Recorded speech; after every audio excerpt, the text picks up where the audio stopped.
Alguns nomes da história local se confundem com o próprio crescimento de Maringá.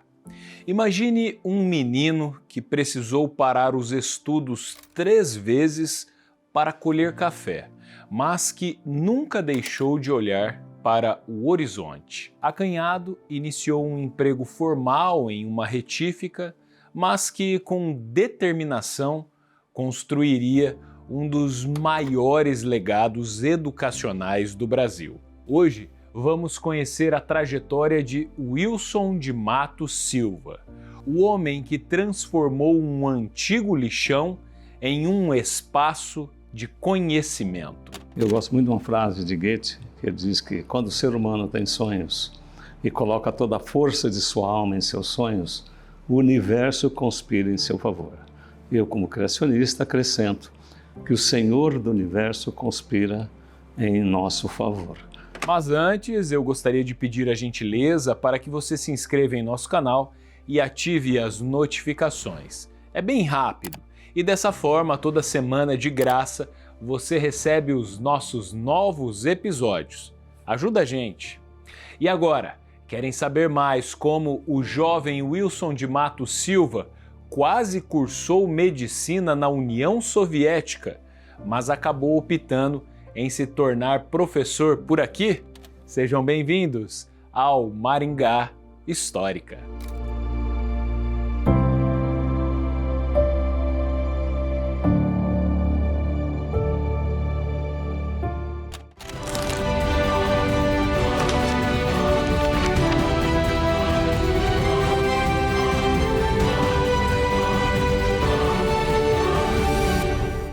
Filho de Laudelino Pedro da Silva e de Etelvina de Matos Silva, Wilson de Matos Silva nasceu no dia 9 de setembro de 1947, na cidade de Jaguapitã, no norte do Paraná. Em 1943, 44, passaram o rio Paranapanema e se estabeleceram na região rural de Jaguapitã. De lá veio um filho, o meu irmão mais velho, que é o Valdemar. E aí no Paraná nasceram mais 8. Eu nasci entre Jaguapitã e Guaraci, numa água chamada Água do Pacu. Eu fiquei lá até 53 anos, quando mudamos para perto de Santa Fé. Ali meu pai chegou a ter uma pequena propriedade, mas ele não conseguiu a escritura. Naquela região ali teve aqueles conflitos de terra no passado, né? E aí meu pai acabou vendendo bem barato aquilo e veio para a região aqui da Água da Baiana, e tentando, com aquele dinheirinho, o sonho dele era ser comerciante. Ele tinha 2 anos de escola, mas era um homem que lia muito, era um sábio. Tinha uma biblioteca em casa. Wilson de Matos Silva tem origem simples. Vem de uma família de trabalhadores rurais e porcenteiros de café. No sistema de parceria, os porcenteiros eram pessoas que assumiam a responsabilidade de administrar a propriedade rural. Em contrapartida, recebiam um percentual dos lucros da safra. Mas havia um risco alto. Se geasse e o café não vigorasse, todos perdiam. Nessa condição, seus pais foram pouco à escola e os irmãos só conseguiram concluir os estudos tardiamente. O Wilson, por sua vez, era um menino persistente. Começou o primeiro ano letivo por 3 vezes, aos 7, aos 8 e aos 9 anos, mas sempre era obrigado a parar, pois, como era comum na época, precisava ajudar a família na colheita. E meu pai queria abrir um comércio. E ele pegou um ônibus em Londrina, foi a Londrina, pegou um ônibus e foi à Querência do Norte. Tudo mato. Isso foi em 1950. E quando ele passou para o Maringá, lá na Praça Napoleão Moreira da Silva, onde estava a rodoviária, imagina aquilo bem plano, estava meio de chuva, encalhava tudo ali, ônibus, ficava um dia, 2 encalhado no centro de Maringá, né? Meu pai tomou a sábia decisão de mudar para Maringá. Falou, custe o que custar, filhos, nós vamos mudar para dentro do Maringá, porque vocês precisam estudar. Morando em Maringá, Wilson fez sua profissão de fé na primeira igreja presbiteriana independente no ano de 1956. A partir desse momento, a religião se faria muito presente ao longo de toda a sua vida. Logo na sequência, ele concluiu o primeiro ano letivo do primário. Aliás, 1957 foi um ano significativo para a nossa cidade. Ao completar 10 anos em maio, Maringá contou com uma vasta programação. E dentre as inaugurações, o prefeito Américo Dias Ferraz ligou pela primeira vez a fonte luminosa da Praça Raposo Tavares, estrutura que se tornaria o primeiro ponto turístico local. O meu pai falou, gente, hoje, depois do almoço, nós vamos lá para a estrada, pegar um ônibus ou uma carona num caminhão e vocês vão ver a fonte luminosa. E chegamos em Maringá e fomos lá para a praça. E tudo quieto e tal, e a fonte escureceu e a fonte não funcionou. Aí ele procurou um guarda da praça ali e falou, olha, eu vim com meus filhos aqui para assistir a fonte aqui. Ele falou, mas hoje ela não funciona, não é todo dia, é mais final de semana e tal. Ele falou, mas não tem jeito de vocês ligarem, gente, eu andei na estrada a pé, carona de caminhão, aquele monte de piá, né? E ele falou, não tem não. Ele falou, mas não tem alguém, uma autoridade aí, o prefeito, que eu posso falar com ele? Ele falou, o prefeito tem um bar aqui do lado, o Bar Colômbia, chamado mais Bar do Américo, né? E ele foi lá, chegou, deu uma olhadinha, né? Quem que é o prefeito? Ele estava numa mesa lá com os amigos, era um grande comprador de café, né, naquela época, um homem muito poderoso, poder constitucional e financeiro, né? Mas ele deu atenção para um lavrador, levantou e, pois não, senhora. Ele falou, contou a história, ele chamou um cidadão, falou, cá, fulano, pega o jipe aí, meu, tá aí na porta, vai lá na Vila Operária, pega o fulano, traz aí, põe a fonte luminosa para esse cidadão e sua família ver a fonte funcionando. Final de maio de 57, nós mudamos para Maringá e ele arrumou uma casa aqui no fundo da Vila Operária e na frente tinha uma frentezinha de comércio, era uma pequena mercearia. E ele comprou aquele estabelecimento. Aí o comércio era muito pobre, o poder aquisitivo era muito baixo ali, né? Não tinha renda. Aí ele vendeu e foi trabalhar de guarda na Sambra. E fomos morar na Vila Operária, na rua Inhaúma, paralela a Riachuelo. As coisas estavam indo bem, mas seu pai, Laudelino, perdeu o emprego e a família Matos teve que se mudar de Maringá. Foram todos para uma fazenda na região próxima a Jussara. Wilson tentou seguir os estudos. Concluiu o segundo ano letivo, mas perdeu o ano seguinte. Nesse meio tempo, a fazenda onde trabalhavam foi vendida e o patrão de Laudelino o convidou a se mudar para outra propriedade, dessa vez em Ubiratã. No entanto, aquela era uma região bem diferente do norte do estado. Seriam tempos difíceis. Laudelino, então, optou por uma importante decisão: regressar a Maringá. Isso se deu no final de 1959. Maringá já era um núcleo urbano de médio porte, com comércio pujante e ampla rede de serviços. Ainda havia precariedade infraestrutural, mas diante de uma população beirando os 100 mil habitantes, seria uma aposta menos arriscada. Nisso apareceu uma oportunidade dele administrar uma fazenda entre Jussara e Terra Boa. Chamava a Fazenda São João. Passado um ano e pouco, o cidadão vendeu a fazenda. Falou, mas eu vou abrir uma fazenda para frente de Campo Mourão, na Ubiratã, se o senhor quiser lá, trabalhar lá, o senhor tem bastante, naquela época era cabo de enxada, né? Quatro homens primeiro, né? Então era uma família que o proprietário rural queria ter trabalhando ali, né? Aí meu pai falou, poxa, mais uma vez vou ter que ir para um sertão de novo. E meus filhos? Ele falou, vou dar um jeito de voltar para Maringá. Aí ele veio para Maringá, ele tinha alguns ideais na época, né?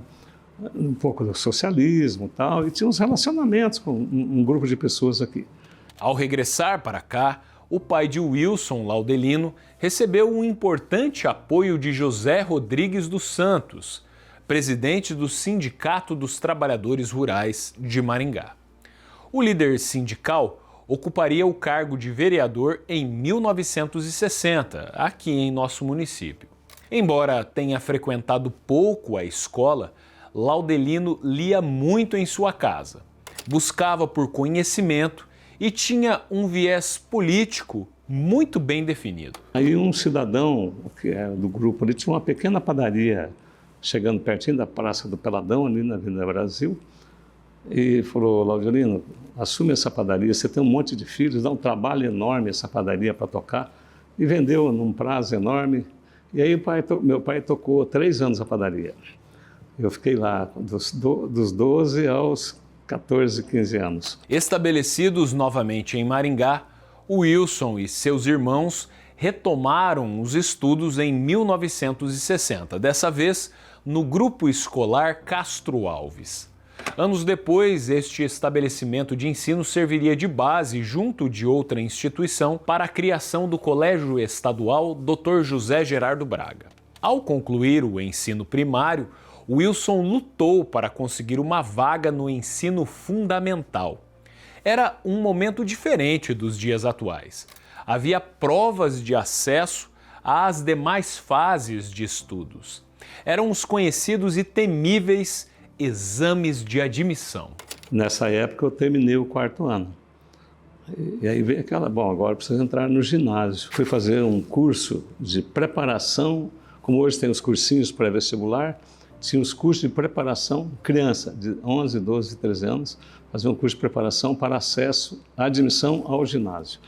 E aqui na Léo Martins tinha um curso famoso ali, Curso Pernambucano de Ensino. A dona desse curso chamava Miravan Barnavento Salles. Aí eu fui fazer o exame de admissão ao ginásio no Castão Vidigal. Fiz a primeira época, não passei, era uma seleção.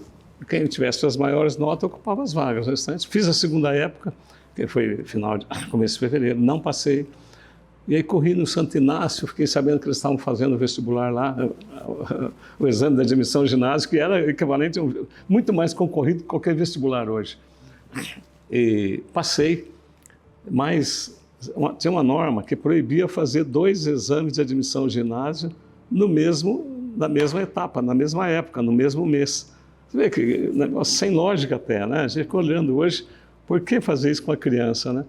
E eu cheguei lá para fazer a matrícula e a diretora, a irmã Juta, me chamou e me deu uma bronca, me devolveu os documentos. Um amigo meu de escola, em frente à minha casa, me viu: olha, eu consegui entrar no ginásio, abriu uma escola nova aqui. Aí eu fui lá à noite, dei aquela festa, o pessoal já matriculando e tal, aquilo você imagina o sofrimento e o tamanho que a gente sentia, né?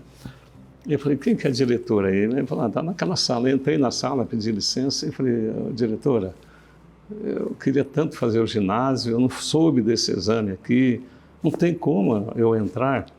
Ela olhou para mim, acho que ficou com pena, né? Mas era uma mulher muito generosa, né? Não tanto presa às normas, às regras, né? E falou: entra numa sala de aula ali, ó. E dali a pouco entrou ela e mais 3 professoras e fizeram um teste comigo oral. Aquilo eu tremia todo, né? Aí eu falei: espera aí um pouquinho fora. Aí saiu lá ela e falou: pode arrumar os seus papéis e vem matricular. Bem, mais tarde fui saber quem era, tornou-se uma grande amiga minha, Franci Luz, uma historiadora ilustre, né, Miguel? Wilson de Matos Silva também precisou buscar por um emprego formal. Era comum crianças já trabalharem nesse período. Elas ocupavam diversas funções, mas certamente a mais comum era a de contínuo, uma espécie de faz-tudo que transportava documentos, fazia pagamentos nas agências bancárias, enfim, também chamado de office boy. Não foi muito diferente com Wilson, que conseguiu um emprego em um hotel e logo na sequência acabou ingressando na Retificadora Maringá. Então, na padaria, todos nós trabalhávamos.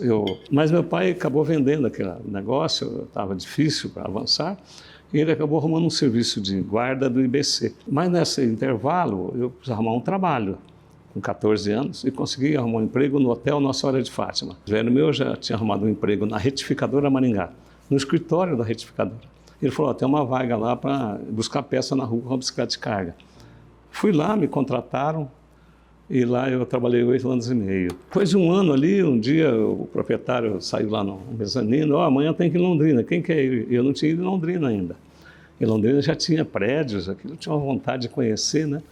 E, bom, eu fui para Londrina, peguei o ônibus cedinho, né, de madrugadinha, fui para Londrina com dinheiro, uma lista de peças, e corri alguns acessórios ali. E chegou a hora do almoço, eu, bom, morrendo de fome, tinha saído de madrugadinha. Eu falei, e agora? Nunca tinha entrado num restaurante. Aí passei, vi lá restaurante, falei, vou passar em frente, eu ver como é que faz para comer.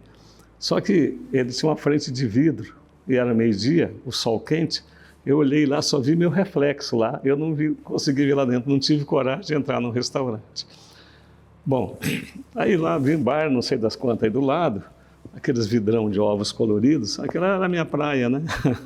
Diante das expectativas de crescimento profissional, Wilson de Matos Silva avaliava possibilidades de seguir com os estudos. Desejava cursar o ensino superior e havia escolhido medicina, que assim como hoje era uma formação cara, de difícil acesso. Foi quando uma inusitada ideia acabou surgindo. Eu terminei o ginásio no Gastão Vidigal, eu recebi o diploma do João Paulino Vieira Filho.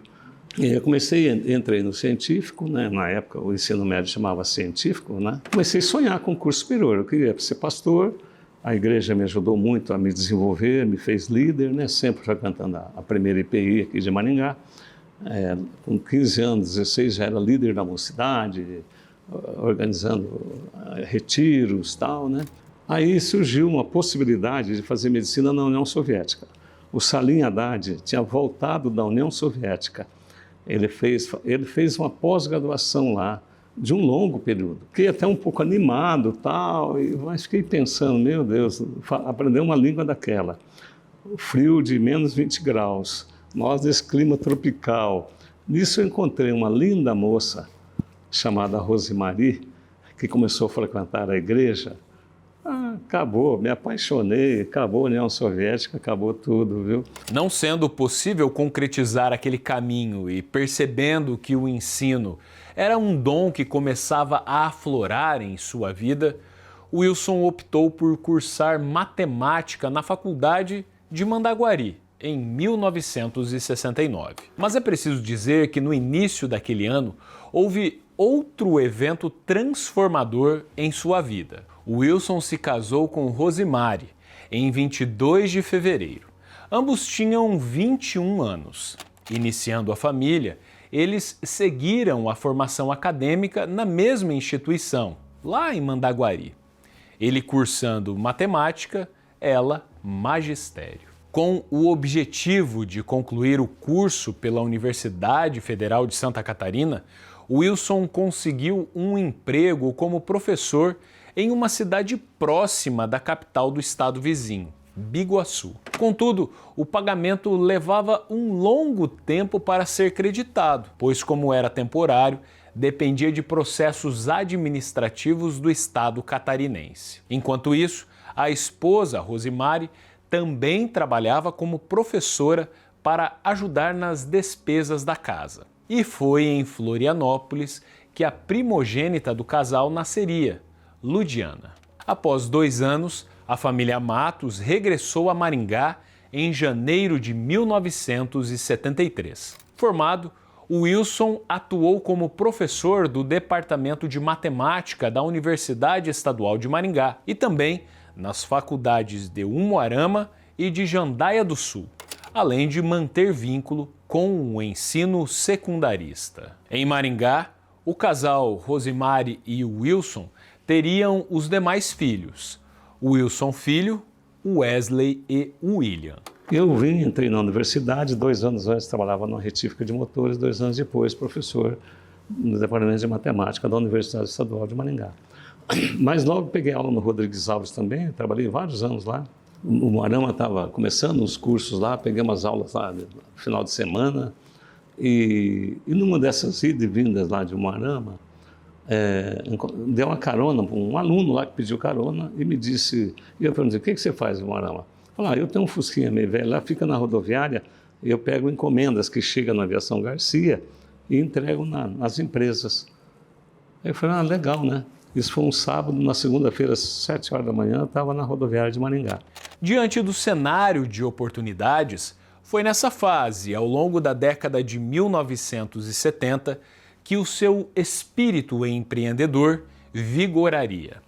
Entre as aulas e os descansos, o professor Wilson vislumbrava negócios que poderiam prosperar diante de uma cidade e de uma região de grande pujança. O primeiro grande empreendimento foi a Serviços Especializados e Transportes Maringá, a Sedmar Limitada, fundada em 9 de fevereiro de 1976. Ele falou, olha, começa amanhã lá, vamos ver o que dá. Aí eu falei, mas escreve então no bilhete para mim, porque senão não vão deixar eu pegar as encomendas lá. Aí, fulano de tal, a partir de amanhã o Wilson Matos que vai fazer a entrega de encomendas. Aí eu tinha uma perua variante e arrumei já um primo meu que estava desempregado. Vamos lá cedo, organizar aquilo, vou pôr no carro para você entregar e você me deixa na escola e vamos entregar encomendas de Aviação Garcia. Bom, deu tão certo que em 6 meses eles me deram todas as regiões do norte, toda a cidade do norte do Paraná, de Bandeirantes a Nova Londrina. Implantaram a entrega a domicílio onde eles não tinham, passando inclusive por Campo Mourão, Arão, a Cianorte. E eu aí fui comprando bicicleta de carga, lambreta com carreta atrás, Fiat Fiorino, Kombis e organizei uma frotinha. Eu tinha uma frota de Fusca trabalhando para o SESEC, Banco do Brasil, Caixa Econômica e depois bancos particulares. E depois aumentei um pouco, porque a própria Telepar me procurou, porque eles precisavam entregar lista telefônica e o volume estava crescendo muito e o correio não dava conta. Quase um mês após iniciar as atividades na empresa de transportes, a família Matos levaria um grande baque. No dia 16 de março de 1976, Laudelino sofreu um acidente fatal de carro na região de Nova Esperança. Ele acabou indo, nessa caminhada dele, como vereador e tal, ele acabou indo como contratado fazer avaliação de terras para o Banco do Brasil. E numa dessas idas, ele sofreu um acidente, faleceu. Naquela época eu tinha 3 irmãos ainda de menor, o mais novo tinha 12 anos.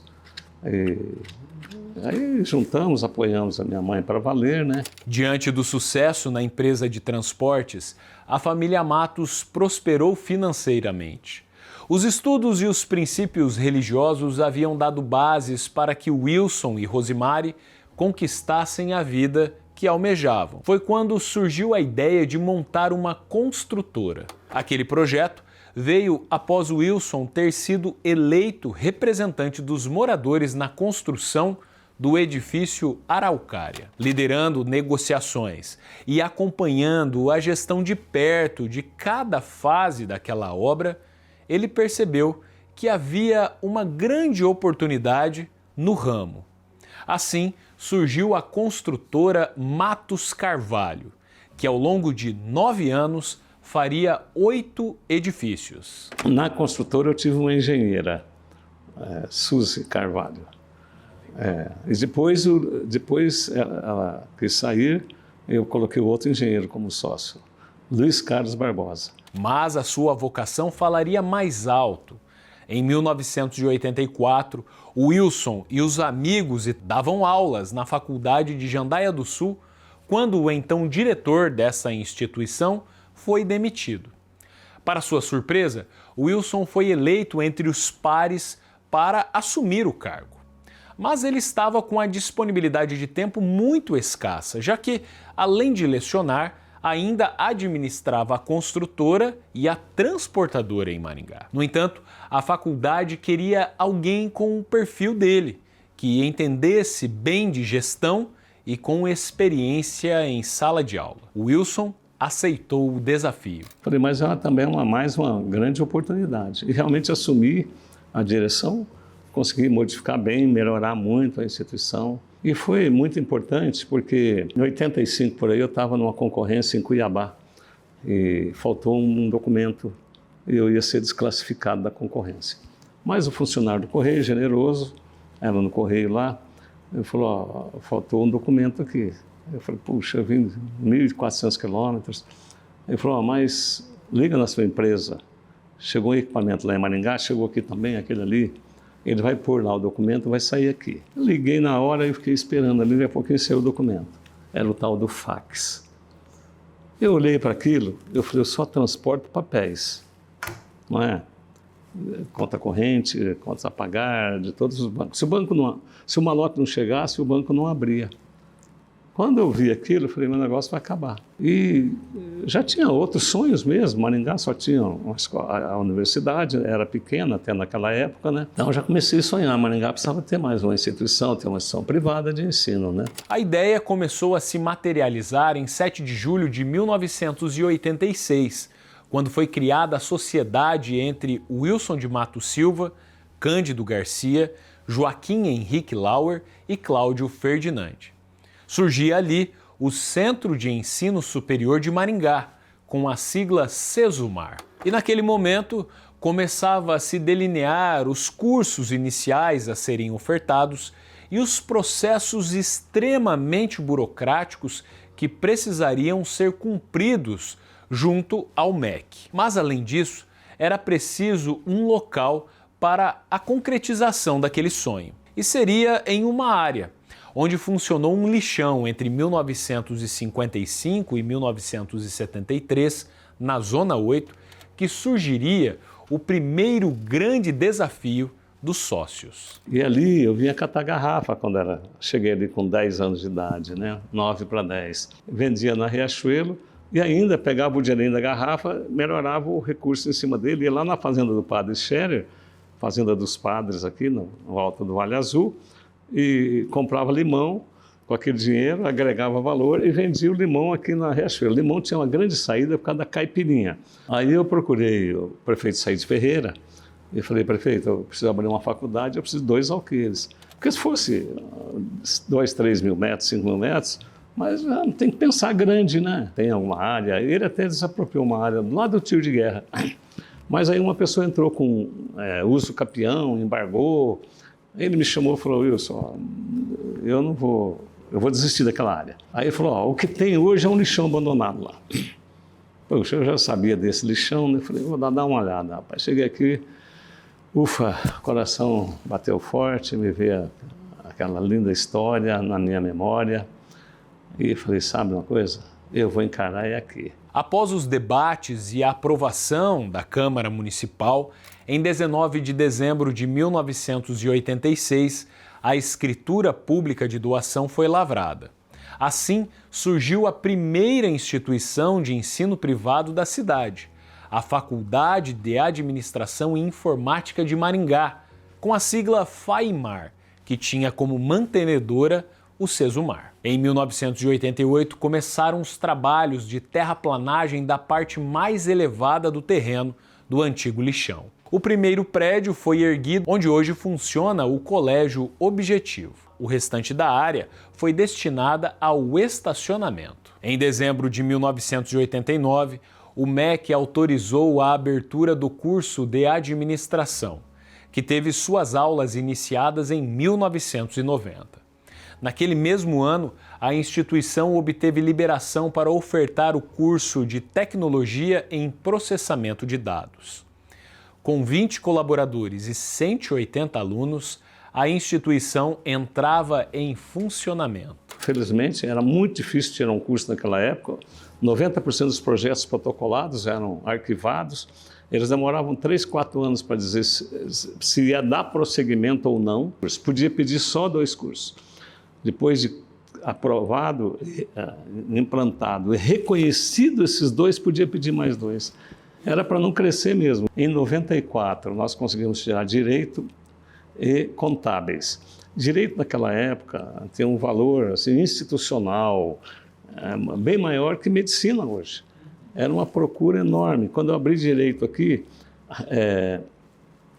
foi a primeira faculdade de Direito do norte do Paraná, privada. E esse curso de Direito super concorrido, aí deu uma força enorme para a instituição. Eu já fui construindo mais prédios e tal. Aí veio, no final da década de 90, veio Medicina Veterinária, Fisioterapia, os cursos já de complexidade maior e tal, né? E compramos uma fazenda aqui do lado, a fazenda experimental ali, que está uma coisa linda hoje. Com o passar das décadas, o aumento no número de cursos superiores, especializações diversas, novos campi e a expansão impulsionada pela modalidade de ensino à distância, a instituição se tornou uma das maiores do país. Mas a busca por uma educação de qualidade acabou motivando o agora reitor Wilson Matos a assumir um novo e complexo desafio na vida pública. Como suplente do senador Álvaro Dias, o professor Wilson ocupou por 2 oportunidades o cargo, em 2007 e 2014. Nestas 2 passagens pelo Senado, Wilson de Matos Silva elaborou e apresentou ao todo 15 projetos de lei na área da educação. Um deles, o PL 255 de 2014, propunha que o ensino integral fosse implementado gradativamente com o atendimento dos estudantes matriculados no ensino fundamental. A Unicesumar tem 550 mil alunos e nós fizemos a fusão com a Uniaselv através do grupo Vitro Educação. Aí estamos com 1 milhão de alunos. Pela magnitude e representatividade no mercado, a Unicesumar foi comercializada em agosto de 2021, quando o grupo Vitro Educação, controlador da Uniaselv, anunciou a compra de 100% da instituição maringaense pelo valor de 3,2 bilhões de reais. Seguindo a rotina diária em seu gabinete, Wilson de Matos Silva mantém participação ativa nas decisões da instituição por meio do Conselho de Administração do Grupo Vitro Educação. Ainda, ele integra diversas instituições e órgãos da sociedade civil organizada, tais como a Associação Comercial e Empresarial de Maringá, Conselho de Desenvolvimento Econômico de Maringá, Cinep, dentre tantas outras instituições. Pela trajetória empresarial,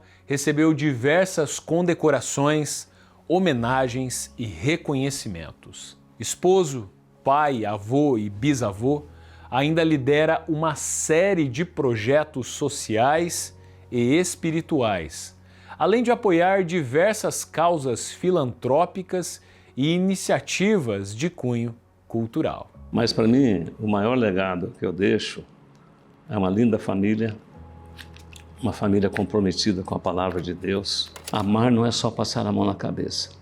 E a hora de ser justo é fazer o que é certo. Você conhecia a história de vida do professor Wilson de Matos Silva? Se gostou, curta, comente e compartilhe este episódio com os seus amigos e familiares. E claro, vocês já sabem, a história é em tudo que vemos. Um abraço e até a próxima.